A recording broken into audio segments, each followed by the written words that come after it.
நபிமார்களில் மூசா அலைஹிஸ்ஸலாம் அவர்களோடு பேசுவதற்கு அல்லாஹ் தூர் சீனா மலைக்கு வரும்படி அல்லாஹ் சொல்லியிருந்தார். மிஸ்ரில் இருந்த மூசா அலைஹிஸ்ஸலாம் அவர்களை தூர் சீனா என்ற மலை அடிவாரத்துக்கு அல்லாஹ் மூசா அலைஹிஸ்ஸலாமை அழைத்தான். வக்கல்லமல்லாஹு மூசா தக்லீமா. மூசா அலைஹிஸ்ஸலாம் அல்லாஹோடு நேரடியாக பேசிய ஒரு நபி. அதனாலதான் மூசா கலீமுல்லாஹ், அல்லாஹோடு பேசியவர். ஆனால் முஹம்மது ஸல்லல்லாஹு அலைஹி வஸல்லமோடு பேசுவதற்கு அல்லாஹ் 7 வானத்தை கடந்து தன் பக்கம் அல்லாஹ் எடுத்தான். அந்த பிரயாணம்தான் ஸல்லல்லாஹு அலைஹி வஸல்லமுடைய வாழ்க்கையின் மிக முக்கியமான ஒரு முஅஜிஸாவாக பார்க்கப்படக்கூடிய பிரயாணம்.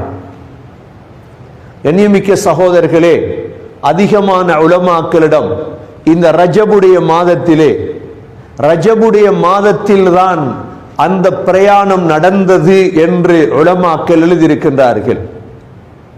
ஸல்லல்லாஹு அலைஹி வஸல்லம் தன்னுடைய 50வது வயதிலே தன்னுடைய மனைவி ஹதீஜா ரலியல்லாஹு அன்ஹா வஃபாத்தானார்கள். மனைவியுடைய வஃபாத்துக்கு அடுத்து தன்னுடைய பெரியப்பா அபூ தாலிப் வஃபாத்தானார். 2 பேருடைய மௌத்துக்கு பிறகு மக்காவில் வாழ்வது கஷ்டமாகியது. ஸல்லல்லாஹு அலைஹி வஸல்லம் மக்காவை விட்டுவிட்டு தாயிஃபுக்கு சென்றார்கள் இஸ்லாத்தை எத்தி வைப்பதற்காக. தாயிஃபிலே போய் நபி அவர்கள் 10 நாட்கள் தான் தங்கியிருந்தார்கள். இஸ்லாத்தை சொல்லும் பொழுது தாயிஃப் மக்கள் கல்லால் அடித்தார்கள். ஸல்லல்லாஹு அலைஹி வஸல்லம் அந்த கல்லடிகளை வாங்கி கொண்டு மக்காவுக்கு வந்தார்கள். மக்காவுக்கு வந்த பொழுதுதான் அல்லாஹ் இந்த பிரயாணத்தை ஏற்பாடு செய்திருந்தார். சகோதர சகோதரிகளே, இந்த பிரயாணத்தின் மிக முக்கிய அம்சம் என்னவென்றால், இது உலக முடிவு வரை பேசப்படக்கூடிய ஒரு பிரயாணம். இந்த பிரயாணத்திலே அல்லாஹ் மக்காவிலிருந்து மஸ்ஜிதுல் அக்ஸா வரைக்கும் ஒரு பிரயாணம்.